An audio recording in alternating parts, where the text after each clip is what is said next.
ఆనంద లహరి మూలాధారం నుంచి అంత సౌందర్యం వర్ణింపబడి మూలాధారానికి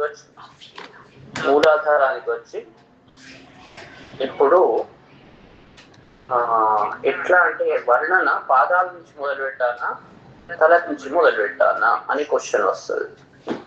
ఇక్కడ ఏంటి అంటే దేవి లలితా సహస్రనామాల్లో ఏం చెప్పారు? చిదగ్నికుండ సంభూత అన్నది. చిదగ్నికుండం నుంచి ఆమె పుట్టింది. చిదగ్నికుండంలో నుంచి ఫస్ట్ ఏం వస్తుంది? తల పైకి వస్తుంది. పిల్లవాడు పుట్టేటప్పుడు కూడా, అమ్మాయి పుట్టేటప్పుడు తల మొదలు బయటికి వస్తుంది. అందుకే ఇక్కడ వర్ణన తల నుంచి స్టార్ట్ అయింది అన్నట్టు. బాహ్య సౌందర్యాన్ని వర్ణిస్తున్నాడు ఈ శ్లోకం నుండి. ఏం చెప్తున్నాడంటే గతైర్ మాణిక్యత్వం గగన మణికి సాంద్ర ఘటితం కిరీటం తే హైమం హిమగిరి సుతే కీర్తయతి యః స నీడేయ ఛాయా చురణ శబలం చంద్రశకలం ధనుషౌనాసీరం కిమితి న నిబధ్నాతి ధిషణాం. గతైర్ మాణిక్యత్వం, హే హిమగిరి సుతే, ఓ పార్వతి హిమగిరి పుత్రిక, మాణిక్యత్వం గతైహి గగన మణిభిః సాంద్ర ఘటితం. మాణిక్యత్వం, మాణిక్యం అంటే రూబీ, అది సూర్యునికి సింబల్ అన్నట్టు. సూర్యుడు, సూర్యగ్రహానికి మనం మాణిక్యం పెట్టుకుంటాం. అయితే ఈమె రాణి కాబట్టి ఈమె కిరీటం మాణిక్యాలతో పొదిగి ఉన్నది. అయితే ఈ మాణిక్యాలతో ఉన్న గగన మణిభిః, గగనమణి అంటే సూర్యుడు, గగనంలో ఆకాశంలో మణిలాగా ప్రకాశించేవాడు ఎవరు అంటే సూర్యుడు. ఆ గగన మణులతో అంటే సూర్యులతో అంటే సూర్యునికి సింబల్ ఏంటి? మాణిక్యం. అంటే ఈమె యొక్క కిరీటం సూర్యులతో ఉన్నది, కూడి ఉన్నది. ఎట్లా ఉన్నది? దట్టంగా, సాంద్ర ఘటితం, వాటితో దట్టంగా కూర్చబడి ఉన్నది. ఉండి ఏ హైమం కిరీటం, అలాంటి బంగారు కిరీటం. ఆమె యొక్క బంగారు కిరీటానికి మాణిక్యాలుగా ఎవరు? సూర్యులు ఉన్నారు, 12 మంది.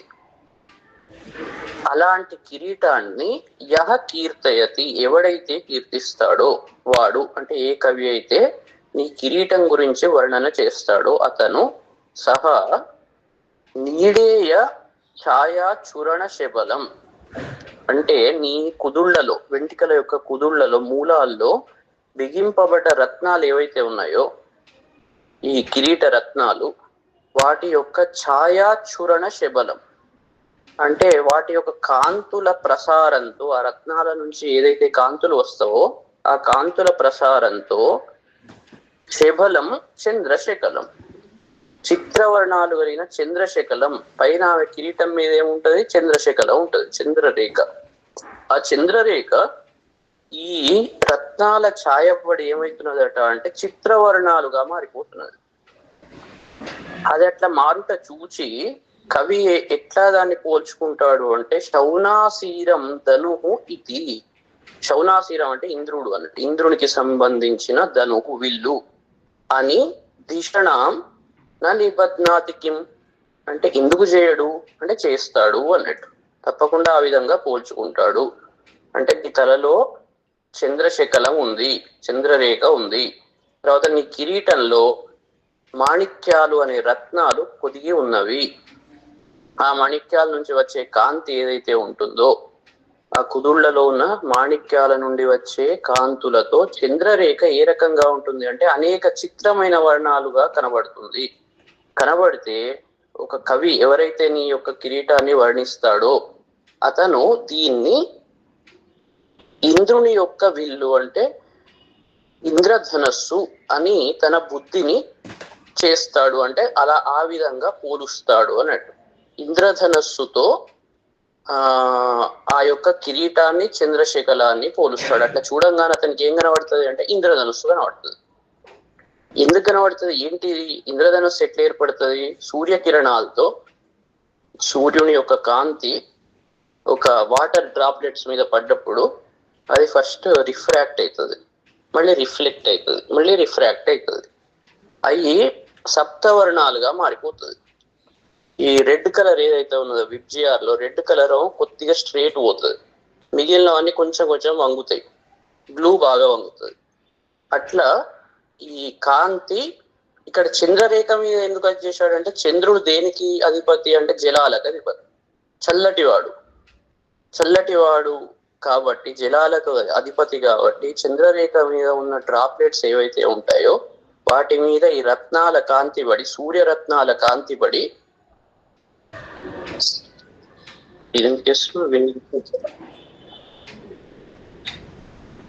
సూర్యరత్నాల కాంతి పడి అది ఇంద్రధనస్సులాగా మారిపోతుంది. అంటే రత్నాలు సూర్యునికి సింబల్ అయింది, ఆ సూర్యుని అవి దీని మీద పడ్డది, చంద్రరేఖ మీద ఉన్న డ్రాప్లెట్స్ మీద పడి అది రిఫ్రాక్ట్ అయి ఇంద్రధనస్సుగా విచిత్ర వర్ణాలతో మారిపోయింది. ఏ కవి దీన్ని వర్ణిస్తాడో అతను ఈ రకంగా తన బుద్ధిని చేస్తాడు, అంటే అట్లా వర్ణిస్తాడు. ఎవరైనా అట్లా ఆలోచించవలసిందే అని చెప్తున్నాడు. తర్వాత ధునోతు ధ్వాంతం, ఎంత అద్భుతంగా చేస్తారంటే వీళ్ళు వర్ణన.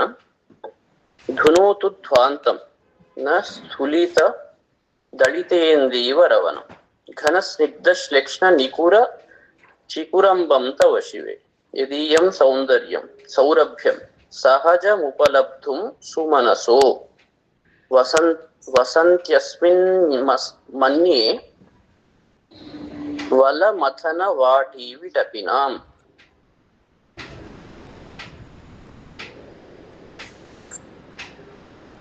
అంటే ఏం చెప్తున్నాడంటే, హే శివే ఓ పార్వతి, తులిత దళిత ఇందీవర వనం.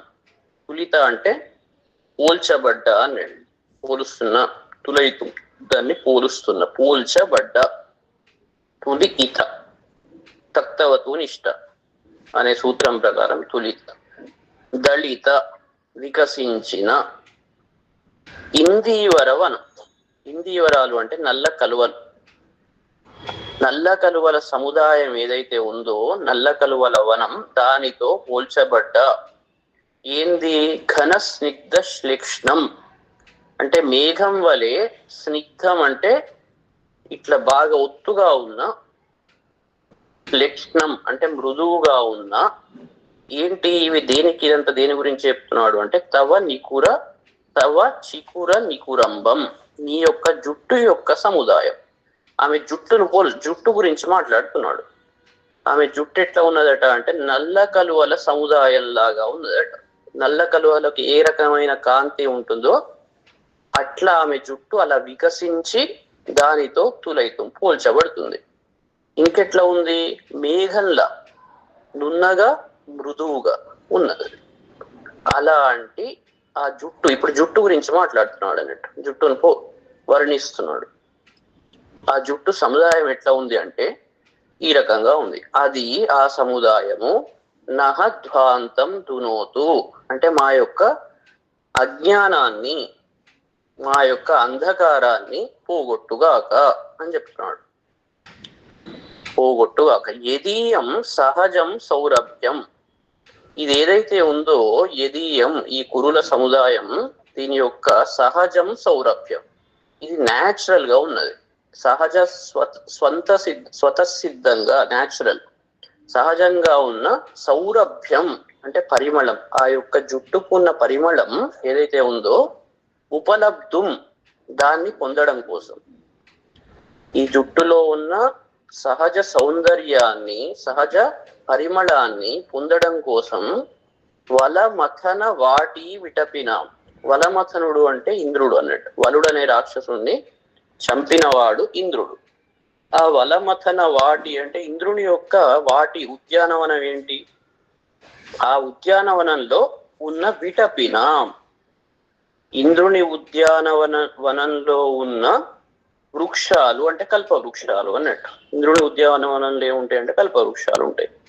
దాని యొక్క విటపినాం సుమనసహ, ఆ వృక్షాల యొక్క పుష్పాలు అంటే ఈ కల్ప వృక్షాలలో దానికి ఉన్న పుష్పాలు ఏవైతే ఉంటాయో అవి అస్మిన్ వసంతి ఇది మన్య, అంటే నీ జుట్టులు ఏముంటవి అంటే ఈ ఇంద్రుని యొక్క వనంలో ఉన్న కల్ప వృక్షాలకు చెందిన పూలు ఉంటాయట. దేవి యొక్క కురుల్లో పెట్టుకుంటది. అయితే పెట్టుకుంటే ఈ పూల వల్ల ఆమె వెంట్రుకలకు సౌందర్యం రావట్లేదు. ఈ పూలే ఎందుకు అక్కడ ఉంటున్నాయట అంటే, ఎందుకంటే ఆ దేవి యొక్క సహజ సిద్ధమైన సౌందర్యం ఏదైతే ఆమె జుట్టుకుందో ఆ సౌరభ్యాన్ని అనుభవించడానికి ఈ కల్ప వృక్షాలకు పూసే పూలు పోటీ పడతాయి. ఆ సౌందర్యాన్ని మేము ఆస్వాదించాలి అని పూలు పోయి అక్కడ పోయి దాక్కుంటాయి. అంటే పూల వల్ల జుట్టుకు అందం రావట్లేదు, జుట్టులో ఉన్న న్యాచురల్ సౌరభ్యం పరిమళం కోసం ఈ పూలు పోటీ పడుతున్నాయి. మామూలు పూలల్లో పరిమళం ఉంటది, కానీ ఈమె జుట్టు ఆ పూల కన్నా చాలా ఎక్కువ పరిమళం కలిగి ఉన్నది అని తలుస్తున్నాను అని చెప్తున్నాడు. అంటే ప్రకృతి అంతా సృష్టించింది ఈమె, వాటి నుంచి ఈమెకు గొప్పతనం రాదు, ఈమె నుంచే వాళ్లకు గొప్పతనం వస్తుంది అని చాలా అద్భుతమైన వర్ణన ఇది. తర్వాత తనోతు క్షేమం. తనోతు క్షేమం నస్తవ వదన సౌందర్యలహరి పరివాహ శ్రోత సరణిరివ సీమంత సరణి వహంతి సింధూరం ప్రబల కబరీ భారతిమిర ద్విషాం బృందైర్ బందీకృతమివ నవీనార్క కిరణం.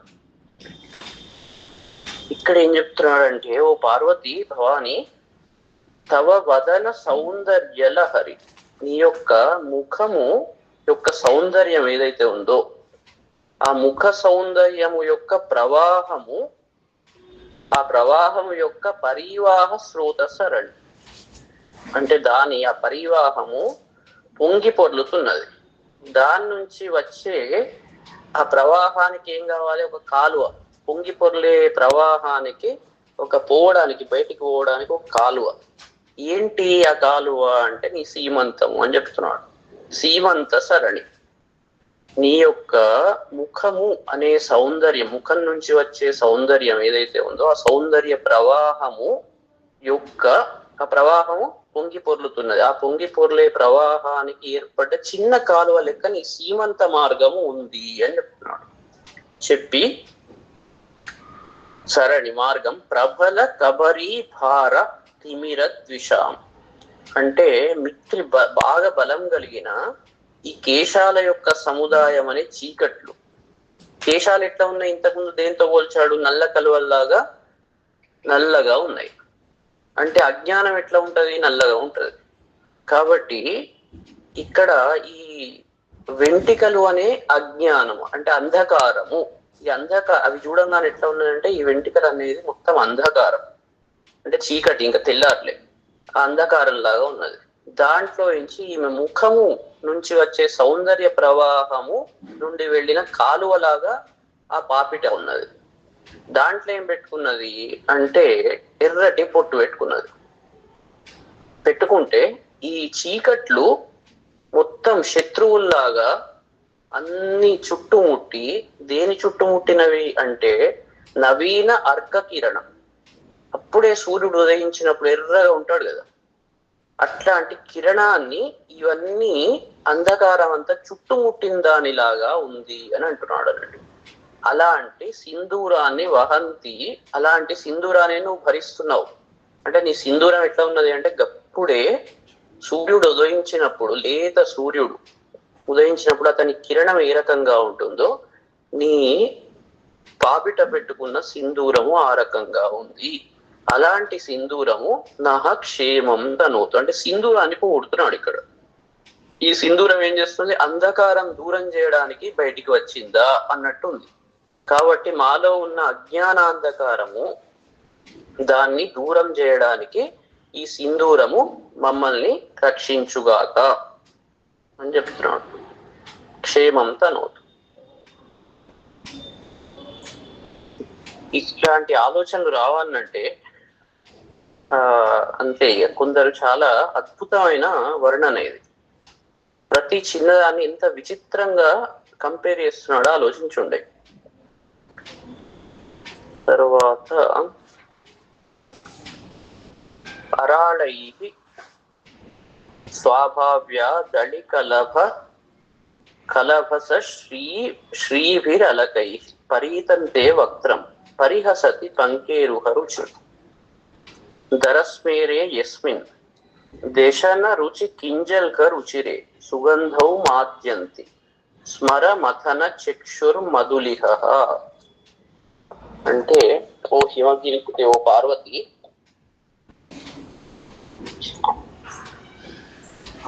స్వాభావ్యాత్ ఆరాళై అంటే స్వాభావికంగా అంటే సహజంగా, ఆరాళై అంటే వంకర్లు తిరిగిన అళికలభ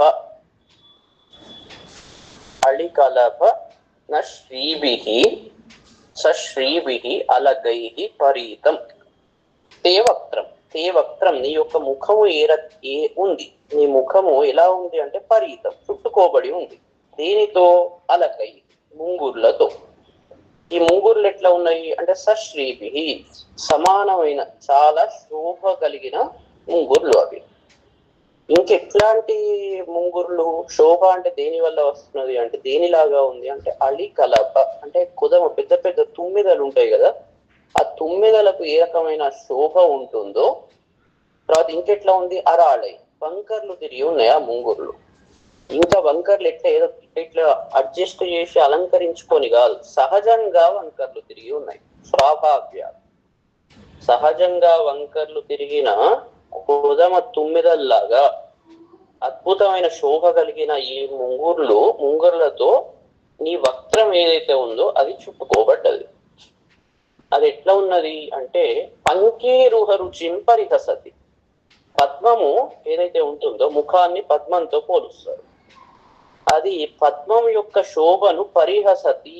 ఈ పద్మం శోభేనా అసలు, దాన్ని కూడా ధిక్కరిస్తున్నది. నీ ముఖ శోభ, పద్మం యొక్క శోభ, అప్పుడే వికసించిన పద్మం యొక్క శోభను కూడా పరిహసతి అపహాస్యం చేస్తుంది.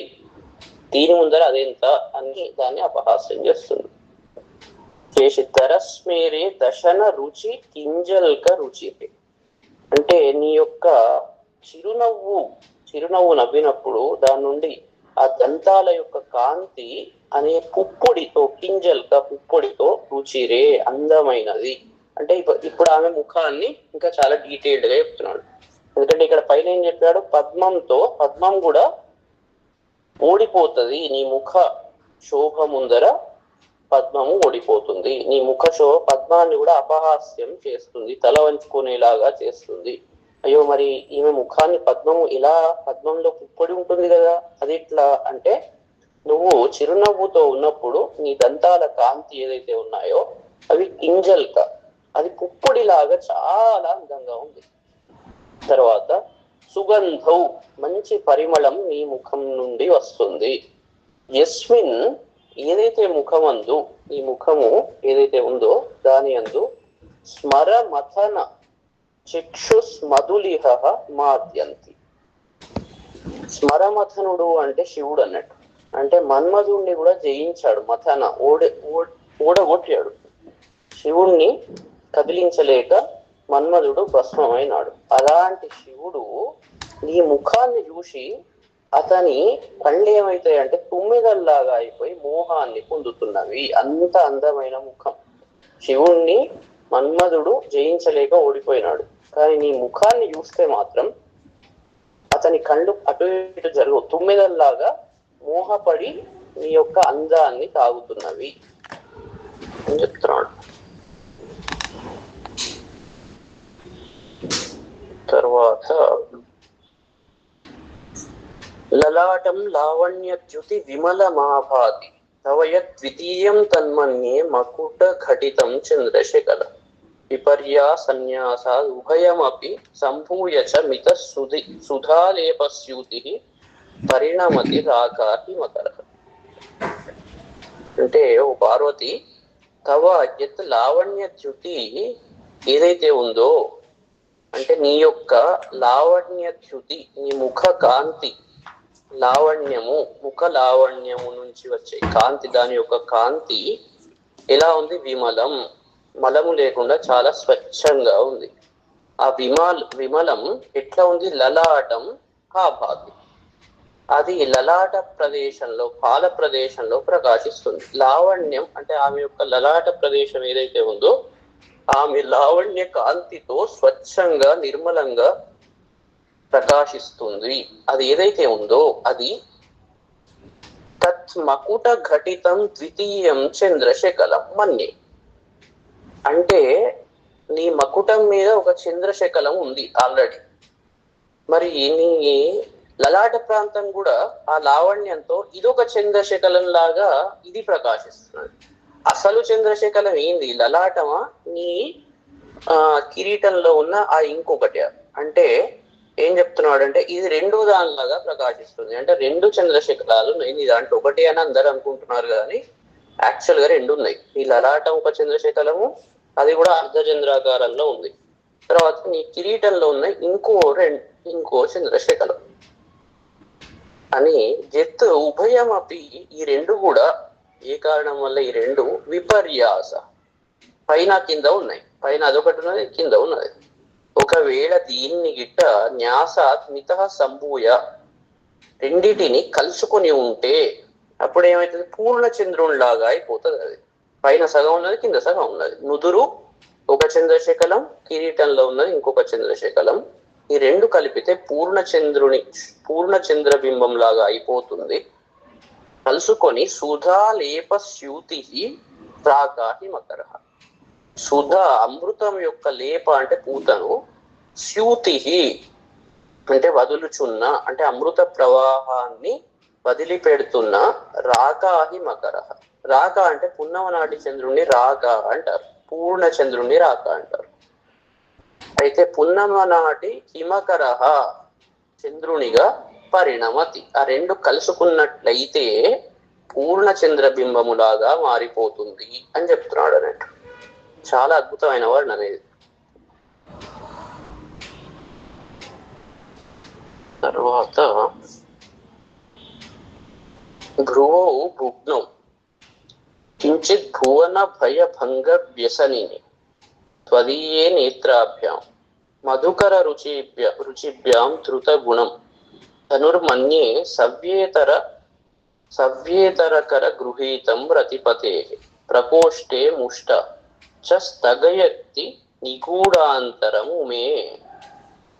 ఓ ఉమే, ఓ దేవి, ఉమాదేవి, భువన భయ భంగ వ్యసనిని అంటే భువనాలు అంటే ఈ లోకాల యొక్క భయభంగ, భయాన్ని భంగ అంటే పోగొట్టడం, అది వ్యసనంగా కలిగినదానా అన్నట్టు. లోకంలో ఉన్న మనుషుల యొక్క భయాన్ని పోగొట్టేదే నీ వ్యసనం. నీ పని ఏంటి? నీ వ్యసనం ఏంటి?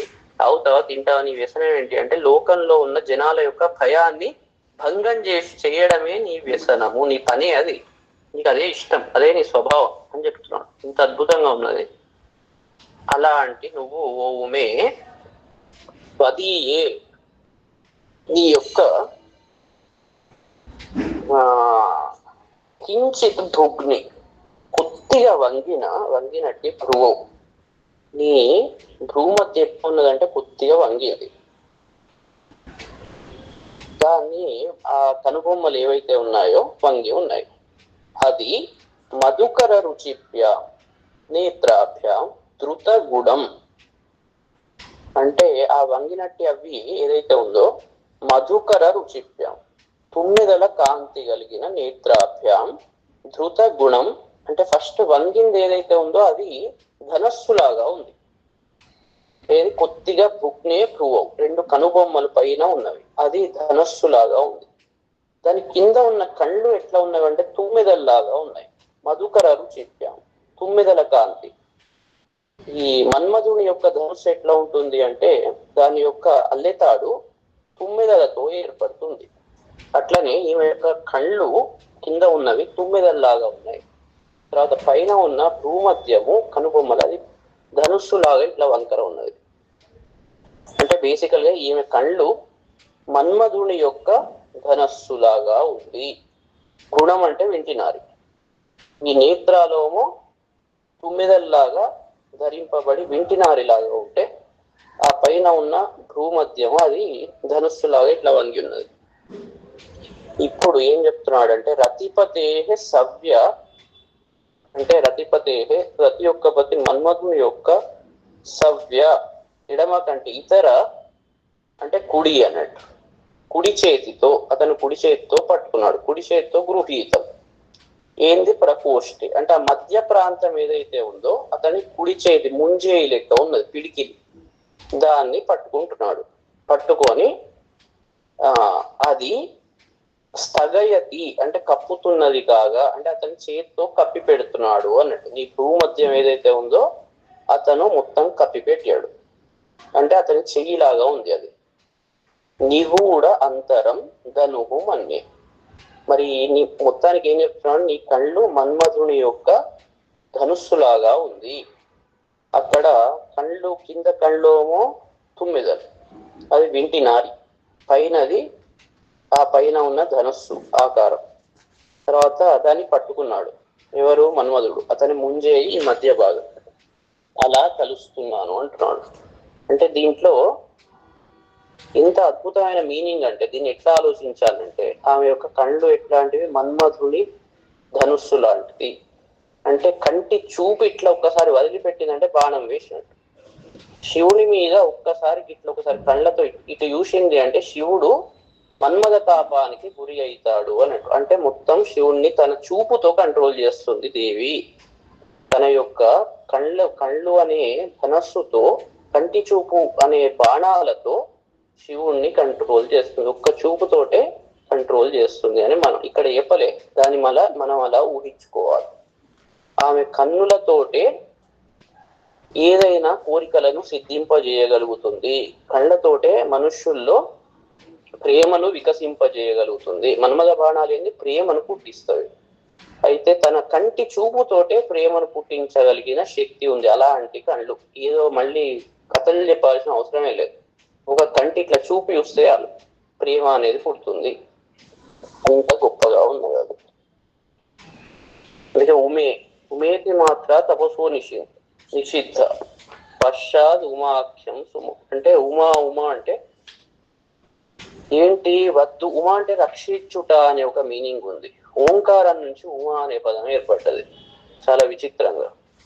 ఆ ఉమా మీరు కరెక్ట్ దాన్ని అడ్జస్ట్ చేస్తే ఉమా అని వస్తుంది, అంటే దేవి. తర్వాత ఉమా అంటే రక్షించేది అని ఒక అర్థం ఉన్నది. ఉమా అంటే తపస్సుకు పార్వతీదేవి వెళుతున్నప్పుడు ఆమె తల్లి ఏం చెప్పిందంటే, ఓ బిడ్డ మా వద్దు, వెళ్ళకు, తపస్సుకు వెళ్ళకు, ఎందుకంటే అది నీకు తగదు, అది చాలా కష్టం, సుకుమారంగా ఉన్న నువ్వు అలాంటి కష్టతరమైన పనులు చెయ్యలేవు, కాబట్టి వెళ్ళకు అని తల్లి ఆపేందుకు ప్రయత్నం చేసింది. అందుకే ఆమె పేరు ఉమా అని వచ్చింది. అయితే అంటే వద్దు వద్దు అని అన్నది కదా అక్కడ, వద్దు అక్కడ వెళ్ళకు అని చెప్పింది. కానీ అంటే ఈమె మాట్లాడకుండానే కంటి సైగలతో మొత్తం పని చేయగలుగుతుంది, అలాంటి శక్తి కలది అని చెప్తున్నాను. తర్వాత అహస్సూతే సవ్యం తవ నయనం అర్కాత్మకతయ త్రియామాం వామంతే సృజత్ రజనీ నాయకతయ తృతీయాతే దృష్టి ధర దళిత హేమాంబుజ రుచి సమాదత్తే సంధ్యాం దివస నిశయోరంతరచర్యం. అంటే ఏం చెప్తున్నాడు పరమేశ్వరి, తే సవ్యం నయనం, నీ కుడికన్ను ఏదైతే ఉందో అది అర్కాత్మకతయ అంటే సూర్యుడు, నీ కుడికన్ను సూర్యుని ఆత్మను కలిగినది, అంటే సూర్యుడు సూర్యతత్వాన్ని కలిగి ఉన్నది. అది ఆ యొక్క తత్వాన్ని కలిగి ఉండడం చేత అహహ సూతే, అంటే అంటే పగలు, దాని సూతే పుట్టిస్తుంది. ఈ కుడి కన్ను నుండి ఈ పగలు అంతా తయారైతుంది. తర్వాత వామం నయనం రజనీ నాయకతయ, నీ ఎడమ కన్ను ఏదైతే ఉందో రజనీ అంటే రాత్రిని నాయకుడు, రాత్రిని తయారు చేసేవాడు. రాత్రి సమయంలో నాయకుడు ఎవరు అంటే చంద్రుడు. రజనీ నాయకుడు లాగా అంటే చంద్రుడు అవడం చేత త్రియామాం సృజతి, అంటే రాత్రిని సృష్టిస్తుంది. కుడి కన్ను పగలను సృష్టిస్తుంది, ఎడమ కన్ను రాత్రిని సృష్టిస్తుంది. తర్వాత ధర దళిత హేమాంబుజ రుచి అంటే కొద్దిగా, ధరహాసము అంటే కొద్ది నవ్వు అన్నట్టు, మందహాసం. ధర అంటే కొంచెం, ధర దళిత కొద్దిగా వికసించిన హేమాంబుజ రుచి అంటే బంగారు పద్మం యొక్క కాంతి కలిగిన, హేమ అంబుజ, అంబుజ అంటే పద్మం, అంబుజ నీళ్ళల్లో పుట్టేది, హేమాంబుజ రుచి, రుచి అంటే కాంతి. ధర దళిత హేమాంబుజ రుచి కొద్దిగా వికసించిన బంగారు పద్మం యొక్క కాంతి కలిగిన, తే తృతీయ దృష్టికి నీ మూడో కన్ను ఏదైతే ఉందో అది దివస నిశయోరంతరచరీ సంధ్యాం సమాదత్తే. అంటే దివస పగలుకు రాత్రికి మధ్యలో ఏదైతే చరిస్తుందో, పగలుకు రాత్రి మధ్య ఉండేది సంధ్యా సమయం. ఇప్పుడు సంధ్యా సమయం నడుస్తున్నది, పగలు కాదు రాత్రి కాదు, దానికి మధ్యలో ఉన్న సమయము సంధ్యా సమయాన్ని సమాదత్తే తయారు చేస్తుంది. దివస నిశయోర్ అంతరచరి అంటే దీన్ని బట్టి ఏం చేస్తుంది, సంధ్యలు ఎన్ని ఉన్నట్టు, రెండు ఉన్నట్టు. పొద్దుటి సంధ్య, మాపటి సంధ్య. పొద్దున కూడా ఏంటి, రాత్రి కాదు పగలు కాదు, సాయంత్రం కూడా అంతే, రాత్రి కాదు పగలు కాదు. ఈమె మూడో కన్ను ఏదైతే ఉంటుందో దివ్య దృష్టి అన్నట్టు, ఆ దివ్య దృష్టి. అందుకే ఈ సంధ్యా సమయంలోనే మనము ధ్యానం, జప ధ్యానాలు ఇవన్నీ చెయ్యాలి అని అంటారు. ఎందుకంటే ఆ సమయంలోనే మనము ఏదైతే అటు ఇటు మామూలుగా మన చిత్తము ఇడాపింగళ కంట్రోల్ చేస్తుంటది, సూర్యతత్వము చంద్రతత్వం, అటు గాని ఇటు గాని ఉంటాం, ఏదో దిక్కు ఏకాగ్రత సరిగ్గా ఉండదు. మిగిలిన టైంలో పూర్తి రాత్రిలో ఉండదు, పూర్తి పగల్లో ఉండదు. బాగా పెసిమిస్టిక్ ఉన్నా ఉండదు, బాగా ఆప్టిమిస్టిక్ అంటే ఓవర్ అతి పనికిరాదు అన్నట్టు. సంధ్యా సమయంలో మాత్రం చిత్తం అటు కాకుండా ఇటు కాకుండా మధ్య సుషుమ్న మార్గం ద్వారా సంచరిస్తుంటది, మధ్య మార్గం. యోగి అటు ఇడ పింగళలను అంటే రెండు వాయువులను ఏదైతే ఉన్నాయో వాటిని కంట్రోల్ చేసి మధ్య మార్గమైన సుషుమ్న ద్వారా తన ప్రాణశక్తిని పట్టుకపోవాలి. పట్టుకపోవాలంటే దానికి సరి అయిన సమయం ఏమిటి అంటే సంధ్యా సమయం.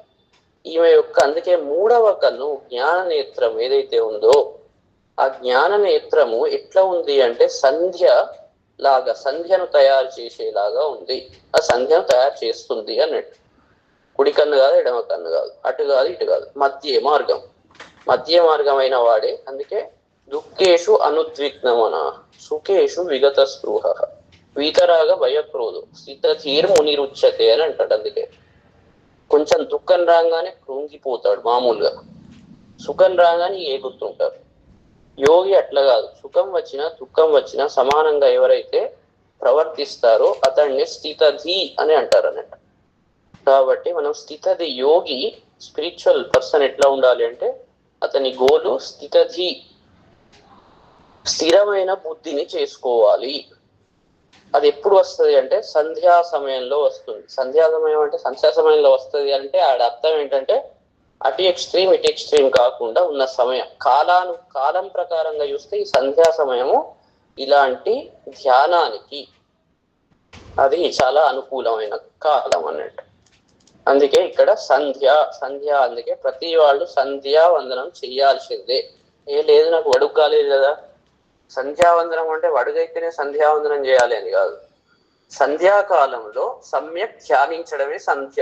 చాలా మంచిగా ధ్యానించే పనిని సంధ్య అంటారు. కాలం పరంగా చూస్తే రాత్రికి పగలుకు మధ్యన ఉండేది సంధ్యా కాలము. సమ్యక్ ధ్యానం ఎప్పుడు చేసినా కూడా అది సంధ్యాని. సంధ్య చేయడానికి అంటే సమ్యక్ ధ్యానం చేయడానికి ఉపయోగించే ఏ మంత్రమైనా అది గాయత్రి. కాబట్టి కరెక్ట్ గా పదాలను మనం అర్థం చేసుకుంటే చాలా మనకు అజ్ఞానం దూరం అవుతుంది. అంటే ఇక్కడ ఏం చెప్తున్నాడు, ఆమె యొక్క మూడో కన్ను ఏదైతే ఉందో ఆ మూడో కన్ను సంధ్యా సమయాన్ని తయారు చేస్తుంది, దాన్ని భరిస్తుంది, తయారు చేస్తుంది అని చెప్తున్నాడు. తర్వాత ఇది అగ్ని రూపం. ఆ మొదటి రెండు ఏదైతే ఉన్నదో ఒకటి సూర్య రూపం, ఎడమ వైపు చంద్ర రూపం. ఈ మధ్య ఉన్న మూడో కన్ను అగ్ని రూపము. అగ్ని ప్రాణాగ్ని అన్నట్టు, ప్రాణాగ్ని రూపం. అగ్ని అన్నిటినీ భస్మం చేస్తుంది. భస్మం చేసి జ్ఞానాగ్ని అన్నట్టు. జ్ఞానాగ్ని ధర్మ కర్మ దగ్ధ కర్మాణ భస్మసాత్ కురుతే అర్జున అని చెప్తాడు కదా. జ్ఞానాగ్ని అన్ని కర్మలను దగ్ధం చేస్తుంది. ఎట్లా? భస్మసాత్, భస్మములాగా. భస్మసాత్ కురుతే, హే అర్జున, జ్ఞానాగ్ని ఏదైతే ఉందో సర్వకర్మాణం అన్ని కర్మలను భస్మసాత్ కురుతే, భస్మంలాగా తయారు చేస్తుంది. కాబట్టి ఈ సంధ్యా సమయంలో కాలం ప్రకారంగా చెప్తే, తర్వాత మనం ఎప్పుడు చేసినా సంధ్య చేయాలి. సంధ్య అంటే మంచిగా ధ్యానించాలి. ఇటు చిత్తం ఇటు పెట్టుకుంటే అటు ఇటు ఉరికితే సంధ్య కాదు. తర్వాత అలాంటి దేవి యొక్క దివ్య దృష్టి అన్నట్టు, జ్ఞాన దృష్టి, అలాంటి కన్ను గురించి చెప్తున్నాడు.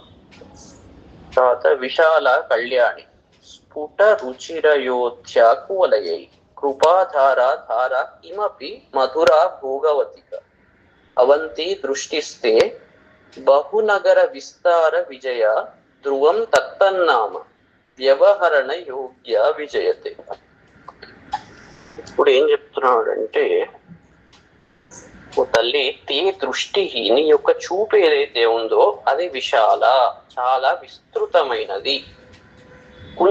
కుంచుకుపోయిన స్వభావం కాదు. నీ దృష్టి చాలా విశాలంగా ఆలోచిస్తావు, బ్రాడ్ మైండెడ్ అన్నట్టు. అందుకే విశాలాక్షి అని అంటాం కదా. విశాలాక్షి అంటే పెద్ద కళ్ళు అంటే అర్థం ఏంటంటే చాలా విస్తృతమైన దృష్టి, అన్ని కోణాల్లో ఆలోచించగలిగిన, అన్ని కోణాల్లో చూడగలిగిన శక్తి ఉన్నదానా అన్నట్టు అక్కడ అర్థం. విశాల, నీ చూపు చాలా విశాలమైనది. కళ్యాణి, చాలా శుభప్రదమైనది అది ఆ చూపు. ఇక్కడ దుష్టతత్వాన్ని, నీ చూపు నువ్వు చూశావు అంటే అర్థం ఎట్లా ఉంటుంది అంటే, ప్రతి ఒక్క చూపు నీ దృష్టి శుభప్రదముగా ఉంటుంది. తర్వాత స్ఫుట రుచి కువలయై అయోధ్య అంటే చాలా స్పష్టమైన కాంతి కలిగిన కలువలతో జయింపశక్యము కానిది. కలువలతో కూడా నీ యొక్క కళ్ళు ఏవైతే ఉన్నదో దృష్టి జయింపశక్యము కానిది. మామూలుగా కలువలు ఏవైతే ఉన్నాయో అవి రాత్రిపూట వికసిస్తాయి. అంటే రాత్రిపూట ఎవరు ఉంటారు? చంద్రుడు ఉంటాడు. చంద్ర కిరణములు సోకి కలువలు వికసిస్తాయి. మామూలుగా కళ్ళను కలువలతో పోలుస్తారు. మరి ఈమె కలువలు ఉన్నాయి, ముఖము కళ్ళు కలువలతో పోలుస్తే మరి చంద్రుడు ఎవరు? చంద్రుడు ఎవరు అంటే ఈమె చూపు. అంటే ఈమె చూపు పడితే కళ్ళు వికసిస్తాయి. ఈ సోర్స్ ఇక్కడ చూపు కళ్ళ నుంచే వస్తున్నది కదా. ఇక్కడ చంద్రుడు మామూలుగా చూసుకునే చంద్రుడు ఎక్కడనే ఉంటాడు, కలువలు ఇక్కడ ఉంటాయి. ఈమె సోర్స్ ఈ చూపుకు ఏంటి అంటే కలువల నుంచి ఇది వస్తున్నది. అయితే ఆమె చూపు ఎంత చల్లగా ఉన్నదంటే ఈ బయట ఉన్న కువలయాలు అవి కూడా సిగ్గుపడతాయి. అవి కూడా ఈమె యొక్క కళ్ళను అవి గెలవలేవు. చంద్రుడి నుంచి వచ్చే చూపు కన్నా ఈమె కంటి నుండి వచ్చే చూపు అంత కృపా రసాన్ని కలిగి ఉన్నది, దయను కలిగి ఉన్నది. కాబట్టి ఈమె యొక్క చూపు చంద్రుని యొక్క కిరణాలను జయిస్తుంది ఒకటి. తర్వాత కలువలతో, అనేక కలువలతో కూడా ఈమె కళ్ళు పోలికలేవు. ఎందుకంటే ఈమె చూపు చాలా గొప్పది కాబట్టి ఆమె కళ్ళు కలువల్లాగా ఉంటాయని చెప్పడానికి వీల్లేదు. కాబట్టి కలువలను జయిస్తుంది, చంద్రుణ్ణి జయిస్తుంది. దృష్ట్యోమ చంద్రుణ్ణి జయిస్తుంది. చంద్రుడి నుంచి వచ్చే చల్లదనాన్ని ఆమె యొక్క కళ్ళ అది ఏదైతే ఉందో ఆకారము కువలయాలను జయిస్తున్నాయి. తర్వాత దాని నుంచి వచ్చే కృప ఏదైతే ఉందో కృపాధార ఆధార, అది కృప యొక్క ప్రవాహానికి ఆధారం. ఇది ఇక్కడ ఎంత అద్భుతం. ఈమె కళ్ళు కువలయాలను చేయిస్తుంది అంటే అట్లెట్లా చేయిస్తుంది అంటే కళ్ళు కువలయాల్లాగా ఉన్నాయి. ఉన్నప్పుడు దాని నుంచే చూపు వస్తుంది. ఈ చూపు ఎట్లాంటిది? దయ అనే ప్రవాహానికి ఆధారమైనది. అంటే ఈ కువలయం, ఈ కళ్ళు అనే కువలయం అది దయ ప్రవాహానికి ఆధారమైందంటే ఇదే చాలా గొప్ప కాంతిని రిలీజ్ చేస్తున్నది. కానీ ఆ కువలయాలు ఏంటి? చంద్రుని యొక్క కాంతి మీద డిపెండ్ అవుతున్నది. ఇవి అట్లా కాదు, ఇదే ప్రవాహాన్ని సృష్టిస్తున్నది. ఈమపి చెప్పశక్యంగాని ఏంటి? మధుర, చాలా మధురంగా ఉన్నవి అవి. ఆ చూపు, ఆ దృష్టి ఎట్లా ఉన్నదంటే చాలా మధురంగా ఉంది. తర్వాత భోగవతిక, చాలా భోగాలు కలిగినదై ఉన్నది. అంటే ఆ చూపు ఒకసారి పడ్డాయి అంటే అందరి కామాలు తీరుతాయి కాబట్టి, కామాక్షి అంటాం కదా, తీరుతుంది కాబట్టి అనేక భోగాలు కలిగినదై ఉంది. అంటే ఆ చూపులోనే అన్ని భోగాలు ఉన్నవి. అది ఎక్కడ సోరితే అక్కడ వాళ్లకు అన్ని భోగాలు కలుగుతవి. అంటే ఆ చూపులోనే అవన్నీ ఇంక్లూడ్ అయి ఉన్నాయి అన్నట్టు. అవంతి అంటే రక్షించేది. ఆ చూపు ఎట్లాంటిది? ఎదుటి వాళ్ళని, భక్తులను రక్షించేది. తర్వాత బహునగర విస్తార విజయ. ఇప్పుడు విచిత్రం ఏంటంటే పేర్లన్నీ పట్టణాల పేర్లు చెప్తున్నాడు. మధుర ఒకటి, భోగవతిక ఒకటి, అయోధ్య అని, ఇట్లా అనేక పట్టణాల, అనేక బహునగర విస్తార విజయ, అన్ని నగరాల యొక్క, అంటే ఓన్లీ ఒక్క నగరమే కాకుండా అన్ని నగరాల యొక్క విజయము కలిగినది. అయోధ్య ఒకటంటే అక్కడ కొన్ని స్టోరీస్ ఉంటాయి, మధుర పోతే అక్కడ కొన్ని స్టోరీస్ ఉంటాయి, ఇంకో చోటి పోతే ఇంకోటి. కానీ ఈమె యొక్క చూపు యొక్క విజయం ఎట్లాంటిది అంటే అన్ని పట్టణాల్లో ఏదైతే ఉందో చరిత్రలు, అదన్నిటి విజయం, సమూహం యొక్క విజయం ఈమె చూపులో కలిగినది. అందుకే తత్తత్ నామ వ్యవహరణ యోగ్య. అందుకే అన్ని నగరాల పేర్లతో వ్యవహరించడానికి సముచితమైనది. ఆ విధంగా విజయతే ధ్రువం. అన్ని పట్టణాలు, అక్కడ కృష్ణుడు అది చేశాడు, ఇక్కడ రాముడు ఇది చేశాడు, అక్కడ ఇంకెవరో ఏదో చేశారు, ఇక్కడ ఇదంతా ఎందుకురా బాబు, ఆమె దృష్టి ఆ దృష్టిలోనే అన్ని నగరాల విజయం అంతా ఒక్క చూపులోనే ఉన్నదిరా బాబు. ఆ చూపు మన మీద పడితే చాలు, ఎక్కడెక్కడికి పోతే ఏమేమి వస్తాయో అవన్నీ ఒక్క కంటి చూపు మన మీద పడితే చాలు, అన్ని మనకు వచ్చేస్తవి. ఇది నిశ్చయము. మళ్ళీ అనుమానం పెట్టుకోవడానికి ఏం లేదు. అనుమానం పెట్టుకుంటే అంతే. కాబట్టి ఇది నిశ్చయము అని చెప్తున్నాడు. తరువాత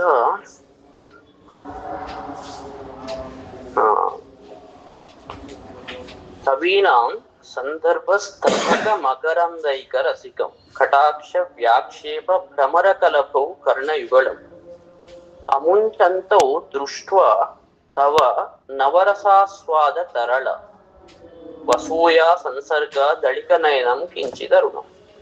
ఓ పరమేశ్వరి, కవీనాం సందర్భ స్తభక మకరందైక రసికం. అంటే ఈ కవులు ఏం చేస్తారు అంటే రచనలు తయారు చేస్తారు. ఈ రచనలు అనేక రచనలు చేస్తుంటారు. ఆ రచనలు అనే స్తబకం అంటే పూల గుత్తి.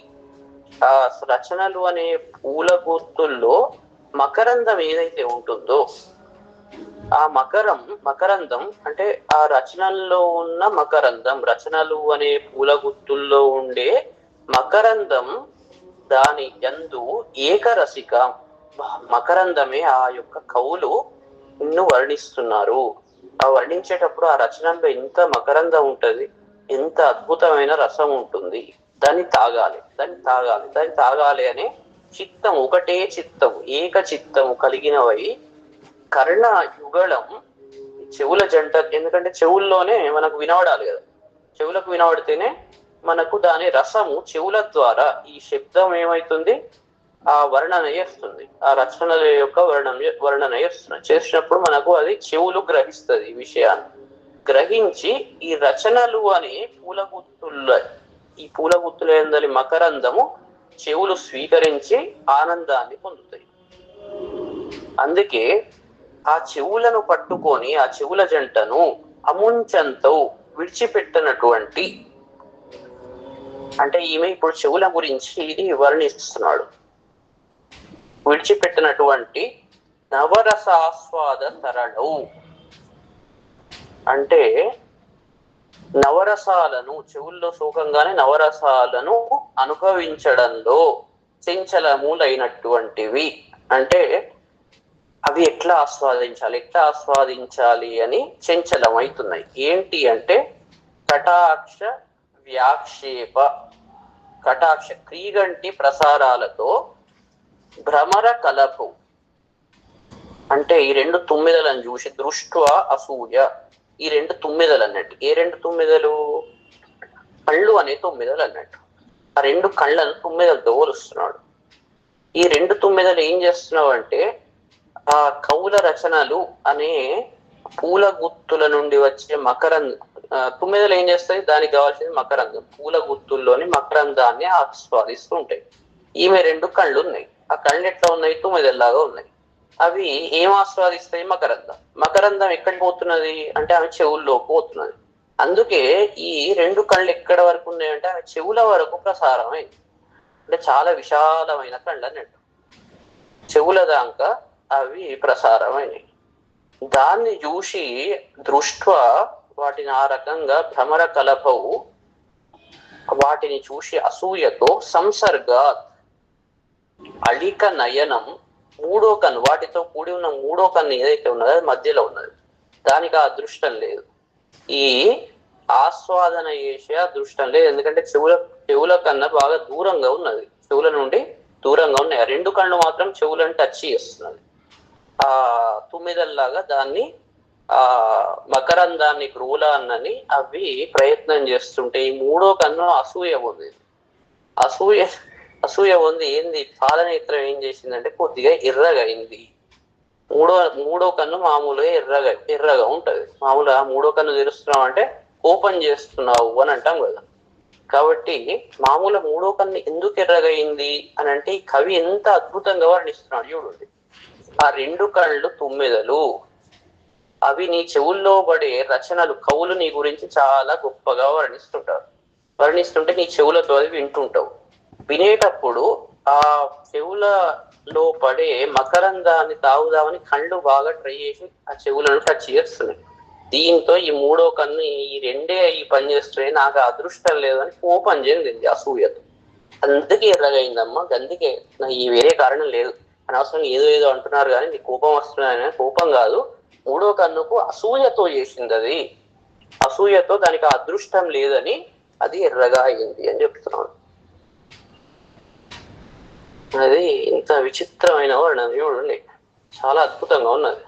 ఇక్కడికి ఇవాళ ఆపుదాం, ఇంకా ఇవాళ ఇది చేయాలి కదా. ఇది తులసి వివాహం. సాయంత్రం క్షీరాబ్ది ద్వాదశి. క్షీరాబ్ది ద్వాదశి అంటే విష్ణు నారాయణుడు నిద్ర లేవగానే సముద్ర మథనం ప్రారంభమవుతుంది. క్షీర సముద్రాన్ని మంథనం చేస్తారు. అంటే క్షీర సముద్రం అంటే మనలో ఉన్నది ఒరిజినల్ గా, దాన్ని మంథనం. ఇప్పుడు ఆలోచిస్తుంటే, ఇప్పుడు ఈ కవిత్వాన్ని వింటుంటే మీకు మాటలు చెవుల్లో పడుతున్నాయి, దాని నుంచి లోపలికి పోయి ఆలోచన ప్రారంభం అవుతుంది. అంటే మంథనం ప్రారంభం అవుతుంది అన్నట్టు. క్షీరాబ్ది మంథనం అంటే ఏంది, మనలో ఉన్న అమృతాన్ని, ప్రతి వాళ్ళల్లో అమృతం ఉంటది, విషం కూడా ఉంటది, అన్నీ ఉంటాయి. అయితే మనం ఏం చేయాలంటే వదిలిపెట్టకుండా ఈ మంథనం చేయాలి. అంటే సాధన చేయాలి. సాధన చేసినప్పుడు అప్పుడప్పుడు విషం కూడా వస్తుంది, భరించాలి. తర్వాత నిలదొక్కున్నప్పుడు అమృతం బయటికి వస్తుంది చివరిలో. కాబట్టి నిలకడగా చివరి వరకు సాధన చేయవలేను, మధ్యలో వదిలిపెట్టవద్దు అన్నట్టు. ఇక్కడ దాన్ని బాగా డీప్ గా క్షీరాబ్ది ద్వాదశి అంటే అర్థం ఏంటంటే నారాయణుడు నిద్రలేశాడు, కూర్మావతారం ఎత్తి బేస్ తయారు చేశాడు, ఇప్పుడు చిలుకుట ప్రారంభమైంది, అంటే ఈ సాధన ప్రారంభం అవుతుంది అన్నట్టు. ఇన్ని రోజులు నిద్రపోయి ఏం చేయలే, సాధన ఏం చేయలే, నిద్రలో ఉన్నాడు. ఇప్పుడు నిద్ర లేచాడు, సాధన ప్రారంభం చేసినప్పుడు చిలుకుతుంటే అనేక రకాల వస్తువులు దాంట్లో నుంచి వస్తాయి. ఒక్కొక్కసారి మంచి వస్తుంది, ఒక్కొక్కసారి చెడు వస్తుంది. దాన్ని నిలకడగా ఎప్పుడైతే మనం చేసుకుంటూ పోతామో ఆ యొక్క ఇంతకుముందు చెప్పినట్టు ఆ అమృతము చివరికి లభిస్తుంది. కాబట్టి ఇప్పటి నుంచి ఏంటంటే కృత నిశ్చయము ఏం చేసుకోవాలి అంటే సాధన నిరంతరంగా చేయాలి. నిరంతరం అంటే అంతరము లేకుండా, అంతరాయం లేకుండా నిరంతరంగా నిత్యము సాధన చేసినప్పుడు, సాధన ఇట్లా అన్ని రకాలుగా, అటు గురువు ఉపదేశించిన మంత్రం ద్వారా, ఇటు జ్ఞాన యజ్ఞం ద్వారా అన్ని రకాలుగా సాధన ఎప్పుడైతే చేస్తామో స్థిత ప్రజ్ఞను సాధించుట కొరకు, తర్వాత స్థిత ప్రజ్ఞతో చేస్తామో అప్పుడు చివరికి క్షీరాబ్ది నుండి అమృతం వస్తుంది అన్నట్టు. కాబట్టి మంచిగా చేసుకోండి. తులసి వివాహం అంటే నారాయణుడు, తులసి అంటే ఏంటి, పవిత్రము. తులసి పవిత్రానికి సంకేతం. నారాయణుడి దగ్గర ఏముండాలి? పవిత్ర భావనలు ఉండాలి. కాబట్టి ఆ పవిత్ర భావనలు మనసులో పెట్టుకొని మనం క్షీరాబ్ది మంథనం చేయాలి.